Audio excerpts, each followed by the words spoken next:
भगवान ने वाहिगुरु ने चाहा तो 5 अक्टूबर के बाद नौशहरा के एमएलए मेरे साथी चौधरी सुरेंद्र साहब, हमारे पूर्व किसान बोर्ड के चेयरमैन और एमएलए जनाब राधेश्याम शर्मा साहब, यहाँ पे कांग्रेस के senior leader advocate Rajendra Prasad साहब, नेशनल कॉन्फ्रेंस के हमारे सीनियर साथी रिटायर्ड कैप्टन मोतीराम जी, यहाँ पे नेशनल कॉन्फ्रेंस और कांग्रेस के मंच पे बैठे हुए तमाम ओहदेदारान, यहाँ पे इस बड़े से जलसे में शमूलियत करते हुए मेरे भाइयों बहनों बुजुर्गों माताओं बहनों, आप सबको मेरे तरफ से अस्सलाम वालेकुम, आदाब, सत श्री अकाल।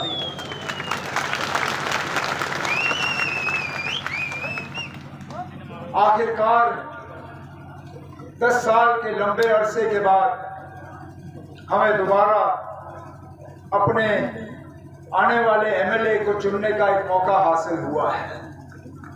ये 10 साल जम्मू कश्मीर के लिए बहुत भारी पड़े हैं।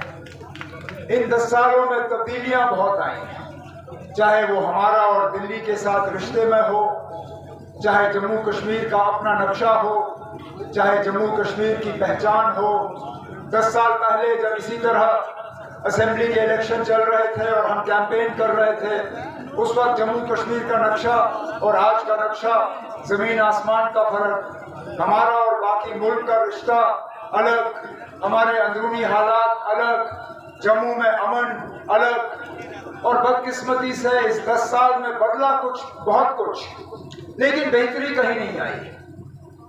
किसी की जिंदगी में बेहतरी नहीं आई, वहां सिवाय वो चंद लोग जो बीजेपी के आसपास घूमने वाले लोग हैं, जो आम हमारी जनता है जम्मू कश्मीर की, जो आम यहाँ नागरिक है नौशहरा के, इनकी जिंदगी में, आपकी जिंदगी में, हमारी जिंदगी में कोई बेहतरी नहीं आई। हालांकि वादे बहुत हुए, वादे बहुत हुए।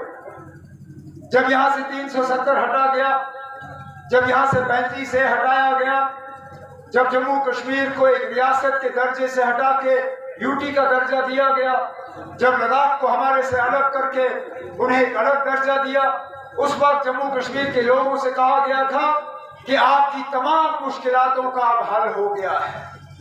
यहाँ के नौजवानों को कहा गया था कि आपकी नौकरी, आपके रोजगार में अगर रुकावट है, अगर यहाँ नौजवानों के रोजगार में रुकावट है, वो 370 है। यहाँ लोगों को कहा गया था कि आपकी तरक्की में अगर रुकावट है, वो 370 है। यहाँ लोगों को कहा गया था कि बड़ी बड़ी फैक्ट्रियां लग जाती, लेकिन 370 के वजह से नौशहरा में कोई फैक्ट्री लगाने के लिए तैयार नहीं था।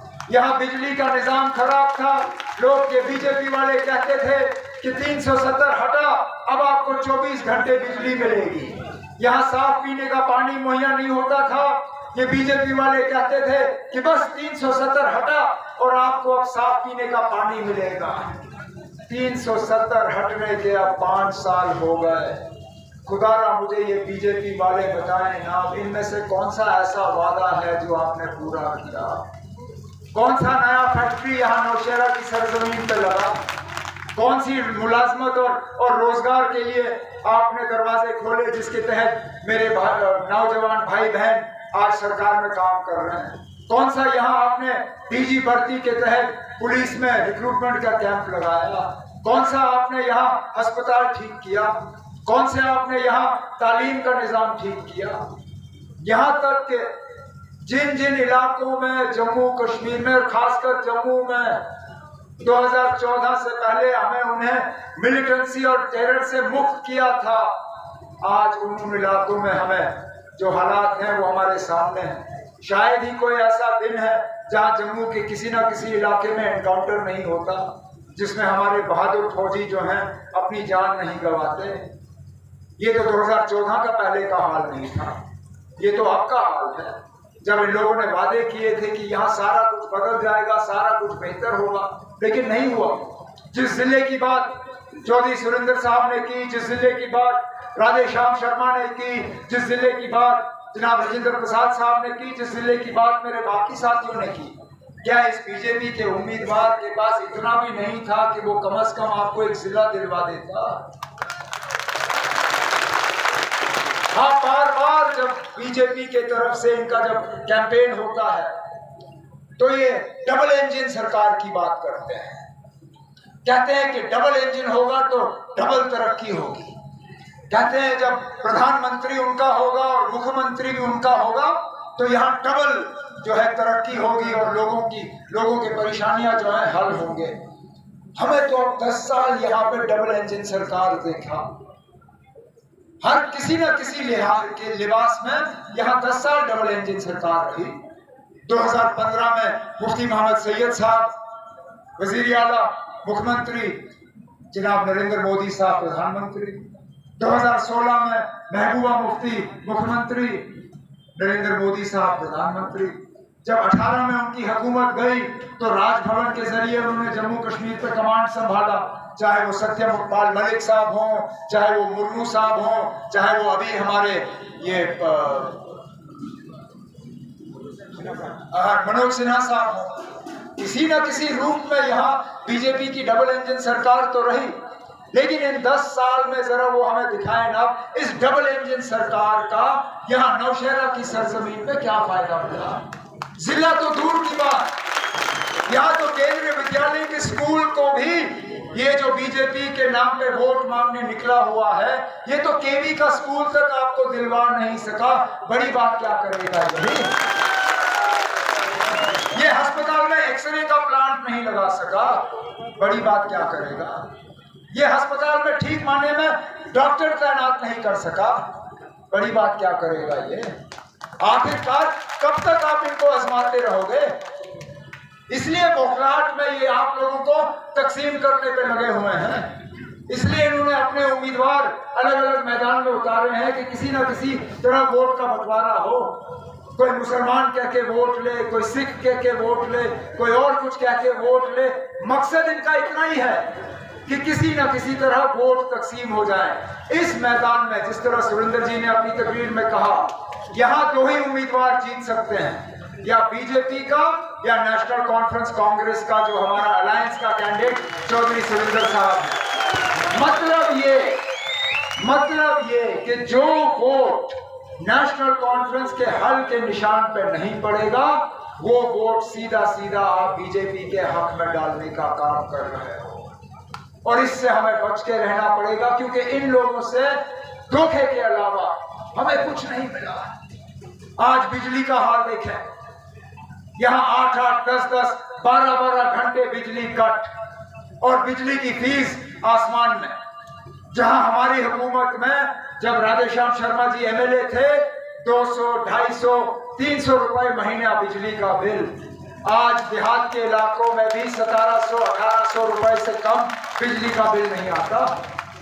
आपकी आमदनी क्यों ना 1500 रुपए हो, लेकिन 1700, 1800 रुपए का बिजली का बिल आपको पहुंचा दिया जाता है।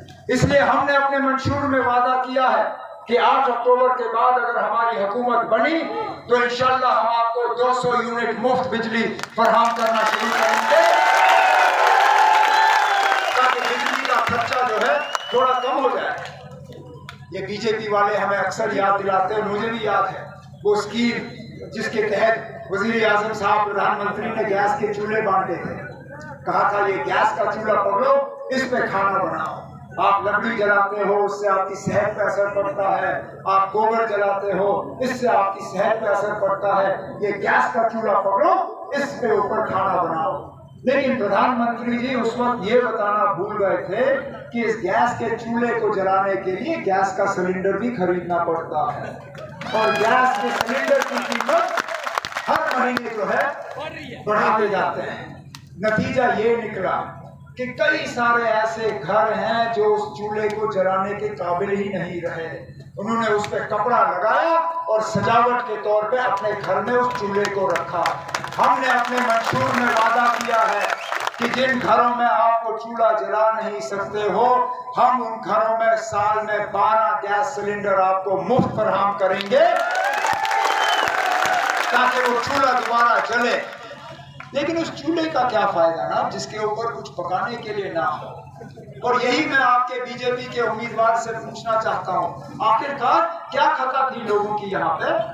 मेरे दौरे हुकूमत में राशन कार्ड के जरिए आपको मिट्टी का तेल मिलता था, राशन कार्ड के जरिए आपको चीनी फराहम होती थी, राशन का स्केल इतना होता था कि उस राशन के स्केल के तहत आपका गुजारा होता था।